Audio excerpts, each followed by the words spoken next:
Hello friends, Radhe Radhe. मैं आपके लिए नए मूवी का एक्सप्लेनेशन लाई हूँ। ये मूवी आपको हमको जीवन का महत्व सिखाती है। मूवी के शुरुआत में हमें जिंगवोंग को दिखाया गया है, जिसका अपना एक फ़ोटो स्टूडियो है। पर वह आज सुबह अपने स्कूटी से हॉस्पिटल जाता है। वहाँ वो एक बच्चे को बैठा हुआ देखता है और बच्चे से मुस्कुराकर देखते रहता है। पर उसे क्या हुआ है ये हमें दिखाया नहीं जाता। फिर हॉस्पिटल में से निकलकर वो अपने पुराने स्कूल के मैदान में जाता है और मैदान में खेलने कूदने लगता है। फिर वह थोड़ी देर बाद थक कर एक जगह बैठ जाता है और स्कूल के दिनों को याद करने लगता है। उसे अपने मरे हुए माँ की याद आती है और वो सोचता है कुछ भी हमेशा के लिए नहीं होता। थोड़ी देर में वो अपने स्टूडियो चला जाता है। स्टूडियो में एक लड़की आती है और उसने फ़ोटो खिंचवाए थे, पर उसे वो फ़ोटो इतने पसंद नहीं आए और उसने जैंग वॉन्ग को फिर से फ़ोटो खींचने के लिए कहा। फिर फ़ोटो खींचने के बाद थोड़ी देर में जैंग वॉन्ग को अपने दोस्त का फ़ोन आता है, जो बताता है कि उसके दोस्त के पिताजी गुज़र गए हैं।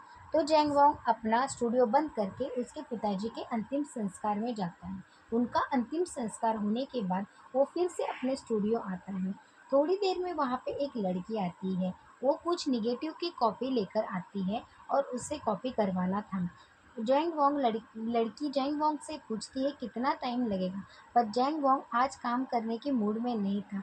उसका किसी चीज़ में भी मन नहीं लग रहा था। वो उस लड़की को कहता है कि कल आ जाना, पर वो लड़की जैंग वॉन्ग को विनती करती है कि ये बहुत ज़रूरी है और आज कर दे दो, उसका काम बहुत आसान हो जाएगा। यह कहकर वो दुकान के बाहर खड़ी रहती है।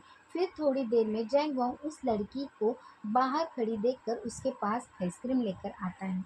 उसे आइसक्रीम देकर उसके रूड बिहेवियर के लिए माफ़ी मांगता है। तब उस लड़की को रिंग रिंग उसको पूछती है कि इसको कितना समय लगेगा। तब जैंग वॉन्ग कहता है कि थोड़ी देर में आपके फ़ोटो खींच कर निकाल कर देता हूँ। जैंक अपने घर फिर चले उस जा रात रहा को था वो तब अपने वह घर घर चला जाता है। जब वो घर जाता है तब वह देखता है कि उसके पिता खाना बना रहे थे। उसके माँ के गुजरने के बाद उसके पिता ने ही पूरे घर को संभाला था। बाद में दूसरे दिन अगले दिन वो स्कूटी लेकर पेट्रोल भरवा रहा था। तब वहाँ उसे रिन दिखती है। वो एक दूसरे को हाय कहते हैं और अपने अपने रास्ते चले जाते हैं। जैंग वोंग भी अपने स्टूडियो पहुँचता है। थोड़ी देर में उसे उनके पास स्कूल के बच्चे आते हैं। बच्चे उन्हें एक फ़ोटो देते हैं, जिसमें पूरे बच्चों का फ़ोटो होता है, ग्रुप फ़ोटो होता है। सब बच्चे अपने अपने दोस्तों की फ़ोटो को बड़े फ्रेम करवाना चाहते थे। तब जैंग वोंग उन्हें समझाता है कि फ़ोटो जब बड़ी हो जाएगी तो इतनी साफ नहीं आएगी। फिर भी बच्चे नहीं मानते और अपने अपने दोस्तों की फ़ोटो बड़ी करवाने को चाहते हैं। तब जैंग वोंग उन्हें दूसरे दिन बुलाता है। शाम को जब जैंग अपने घर जा रहा होता है, तो उसे अपनी पुरानी दोस्त जेसिका दिखती है।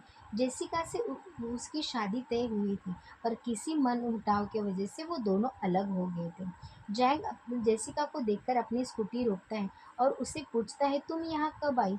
तब वह बताती है कि इस शहर में आके कुछ ही दिन हो गए हैं। वो तो दोनों थोड़ी देर बात करते हैं और जेसिका जंग को बाय बोलकर चली जाती है।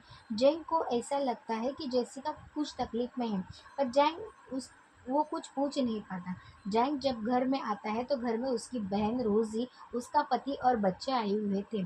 जब वो तीनों सब मिलकर बात करते हैं, तब बाद में रोजी उसे बताती है कि आज उसे जेसिका मिली थी, पर जेसिका बहुत परेशान थी। जेसिका का पति जुआ खेलता है। उसका पति उसे बहुत परेशान करता है। पता नहीं वो कैसे उस नर्क में रहती है। तब उसकी बहन रोज़ी जैंग से पूछती है कि क्या तुम आज भी सिर्फ जेसिका से प्यार करते हो? इस बात पर जैंग कोई जवाब नहीं देता। एक दिन जैंग जब बस से जा रहा था, तब उसकी नज़र रिंग पर पड़ती है।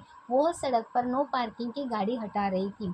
रिंग को यूनिफॉर्म से पता चलता है कि जैंग ट्रैफिक कंट्रोलियम का काम करती है।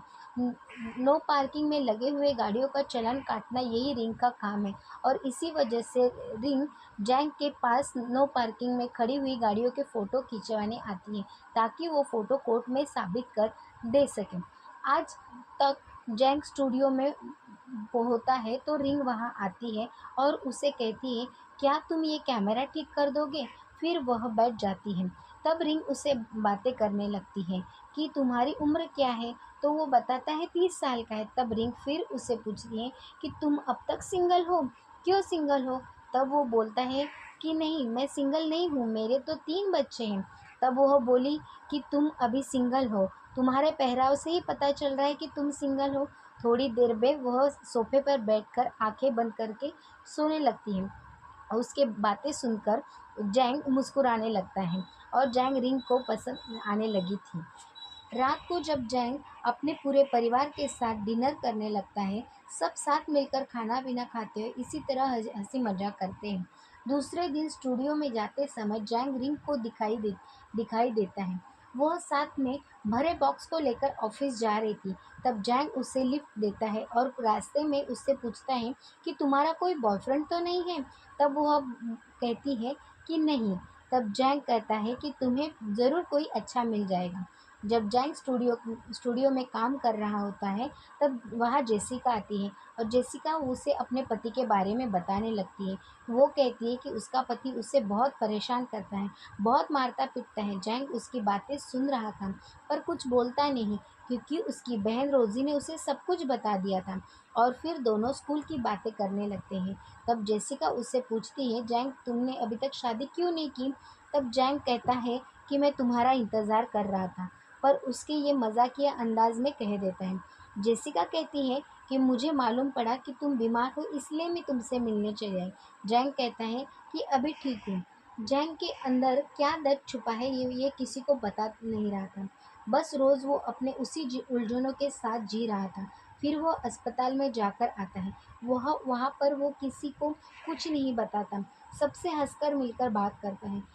इसके इस तकलीफ में रिंग कुछ दिन खुशी के पल लेके आई थी। उन दोनों के बीच रोज मिलना जुलना हो रहा था। उन दिनों उन दोनों को कभी एक दूसरे के साथ बहुत अच्छा लगने लगा था। उनकी दोस्ती बहुत गहरी हो चुकी थी। एक शाम वो जैंग अपने दोस्त से मिलने जाता है। वो कराटे टीचर था। फिर वो दोनों बातें करते हैं और अपनी अपनी जवानी की बातें करने लगते हैं। ढेर सारी शराब पीते हैं। बहुत बहुत देर होने के कारण वो बार बंद हो जाता है। तब वह दोनों नशे में बाहर निकलते हैं। पर जैंग को अभी भी शराब पीनी थी, पर उसका दोस्त उसे संभालता है। तब जैंग कहता है, मेरे ज़िंदगी का कोई भरोसा नहीं है, पता नहीं कब मर जाऊँ। तब उसका दोस्त उसे ऐसी बात पर डांटता है और वो उन दोनों रास्ते से जाने लगते हैं। तब वो दूसरे बार में जाने लगते हैं। तब रास्ते में उन्हें पुलिस पकड़कर ले जाते हैं। जब वो पुलिस स्टेशन में बहुत ही शोर था। वहाँ से जैंग को तकलीफ होने लगती है, क्योंकि वो एकदम शांत माहौल में रहता था। वो इन सबको शांत होने को बोलता है, पर बहुत शोर शराबा सुनता है। इस वजह से जैंग को बहुत गुस्सा आ जाता है और वो सब पर अपनी भड़ास निकालने लगता है। फिर उसका दोस्त उसे रोकता है। जब सुबह होती है तब जैंग को कुछ भी याद नहीं रहता। फिर थोड़ी देर बाद जब फिर वो हम स्टूडियो खोलता है, तो वहाँ रिम आती है। पर आज वो हम ऑफिशियली काम से नहीं आई थी। आज वो उसकी फ़ोटो खींचने के लिए आई थी और वह अलग अलग पोज देकर अपनी फ़ोटो खिंचवाती है। फिर वहाँ से वो अपने फैमिली फ़ोटो खींचने के लिए आती है। फिर जैंग उन सब की फ़ोटो खींचता है, पर वो लड़का उसकी बूढ़ी माँ से अकेले फ़ोटो खींचने को कहता है। पर वो सोचता है कि माँ बूढ़ी हो गई है, कुछ हो जाएगा, इसीलिए वो माँ से फ़ोटो खींचने कहता है। पर माँ मना कर देती है, पर बेटे की खुशी के लिए वो फ़ोटो खींच देती है और माँ का मन मान जाता है। बेटा का दिल रखने के लिए वो फ़ोटो खींच देती है। बाद में जैंग किसी का काम के लिए बाहर चला जा रहा था, तो बारिश शुरू हो जाती है। में ही उसे रिंग मिल जाती है। वह रिंग जैंग को अपने छाते में ले लेती है और उसे कहती है कि मैंने तुम्हें अपने छाते में ले लिया, आज तुम मुझे ड्रिंक खरीद के दो। ये तो शाम होते ही स्टूडियो में रिंग का इंतज़ार कर रहा था। तब वह आई ही नहीं। पर वहाँ पर वो सुबह की बूढ़ी आंटी आ जाती है, बूढ़ी माँ दादी माँ आ जाती है और वो जैंग से कहती है कि मेरी फिर से फ़ोटो खींचो। जैंग कहता है, आपकी सुबह की फ़ोटो तैयार नहीं हुई। और तभी बूढ़ी माँ कहती है कि यहाँ पर मैं फ़ोटो खींचने आई हूँ, मैं अपने फेवरेट ड्रेस पहनकर आई हूँ। वो कहती है पर मेरे पास तुम्हें देने के लिए कोई पैसे नहीं। फिर भी जैंग उनकी बहुत अच्छे से फ़ोटो क्लिक करता है। दादी का यह दादी का यह सीन हमें बहुत कुछ सिखाता है। हम भले ही किसी भी उम्र के पड़ाव में हो, पर हमें अपनी इच्छाओं को नहीं मारना चाहिए। और जैंग हमें दूसरों की मदद करना सिखाता है। दादी के जाने के बाद जैंग कुछ देर रिंग का इंतज़ार करता है, पर वो नहीं आती। फिर जैंग घर चला जाता है। जैंग दूसरे दिन अपने पुराने दोस्त से मिलने से जाता है। काफ़ी समय उनके साथ बिताता है। दोस्त से मिलकर उसे बहुत खुशी हुई थी। फिर वो अपने साथ एक ग्रुप फ़ोटो खींचता है। उसे मालूम था कि वो अब ज़्यादा दिन तक नहीं नहीं जी पाएगा, पर वो सोचता है कि जितने भी दिन बचे हैं, मैं खुशी से जीऊँ, उसे दुःख में क्यों गँवाऊँ। फिर एक शाम को जब वो घर आता है, तो उसके पिताजी उसे टीवी के रिमोट को चैनल चेंज करने को कहते हैं। तो उन्हें रिमोट लेकर वो उन्हें सिखाने लगता है, ताकि वो सोचता है उनके जाने के बाद उसके पिताजी को कोई भी तकलीफ ना हो। दूसरे दिन वो स्टूडियो में आता है और दिन की पार्टी को आज करते हैं। रिंग रिंग भी ड्रिंक करते हैं। पूरा दिन वो बाहर घूमते हैं, मज़े करते हैं। फिर वो आइसक्रीम खाते हैं। उनकी दोस्ती अब नया मोड़ लेने लगती है। रात को वो दोनों बातें करते हुए घर जाने लगते हैं। सुनसान रास्ता होने के कारण रिंग जंग का हाथ पकड़ लेती है और वो घर चले जाते हैं। दूसरे दिन जैंग अपने स्टूडियो में ज़रूरी काम कर रहा था। वो उन मशीनों को फ़ोटो खींचकर उसे कैसे चलाना है इसका तरीका पेपर पर लिख के रख रहा था, ताकि उसके मरने के बाद उसके पिताजी को ये स्टूडियो सँभालने में आसानी हो। जब वो शाम को घर जाता है, तो उसकी तबीयत अचानक से ख़राब हो जाती है। उसे अस्पताल में एडमिट करना पड़ता है। यहाँ पर रिंग को जैंग से प्यार हो गया था। वो उसके ही बारे में सोच रही थी। वो एक दूसरे के साथ बिताए हुए समय को याद कर रही थी। वो सोचती है कि उसे मिलकर सब बताऊंगी, पर दूसरे दिन रिंग को मालूम पड़ता है कि उसका ट्रांसफ़र हो गया है और उसे दूसरे शहर में जाना है। यह सुनकर वो बहुत दुखी हो जाती है। यह बात बताने के लिए वो जैंग के पास आती है, पर जैंग का स्टूडियो बंद था। वो बहुत देर तक वहाँ इंतज़ार करती है, फिर भी जैंग नहीं आता है। फिर वो जैंग के नाम का एक खत लिखकर स्टूडियो में डालती है, पर जैंग तो बेहोश और बीमार था। वो तो आ ही नहीं रहा था। 5-6 दिन तक रिंग हर रोज़ आती थी और जैंग के नाम की चिट्ठी डालती थी। फिर वो एक शाम मूड ठीक करने के लिए दोस्तों के साथ क्लब में जाती है, पर उसे वहाँ भी बेचैनी होती है। उसको जैंग की याद आने लगती है। जैंग जैंग बिना बताए कहाँ गायब हो गया। इस गुस्से में आकर वो जैंग का स्टूडियो का कांच तोड़-फोड़ कर देती है। आज उसका इस शहर में आखिरी दिन था। उसे उम्मीद नहीं थी कि जैंग और वो अलग हो जाएंगे। कुछ दिन बाद जैंग थोड़ा ठीक हो गया। बाद में उसने अपने स्टूडियो आता है। स्टूडियो अंदर खोलकर आता है, तो रिंग के खत देखकर उन्हें उठाकर एक-एक खत को पढ़ने लगता है। अब उसे पता चलता है कि रिंग ये शहर छोड़कर चली गई है। तब वो रिंग के दोस्तों से उसका पता ढूँढकर निकालता है, उसे वहाँ मिलने को पहुँचता है। पर वो उसे एक कॉफ़ी शॉप से ही बाहर से निहार रहा था। पर वो उसके पास नहीं जाता। वो बहुत कोशिश करता है कि उससे मिले, पर वो खुद को रोक लेता है। वो उसको निहारते ही रहता है। जैंग को यह पता था कि उसके जीवन में अभी कुछ ही दिन बाकी हैं। ऐसे समय वो किसी लड़की को अपना प्यार का इज़हार करके उसे अकेला छोड़कर जाने से अच्छा नहीं है, यह वो जानता था। इसीलिए वो उससे दूर रहता है। वो वही सोचकर वापस आते हैं अपने स्टूडियो में।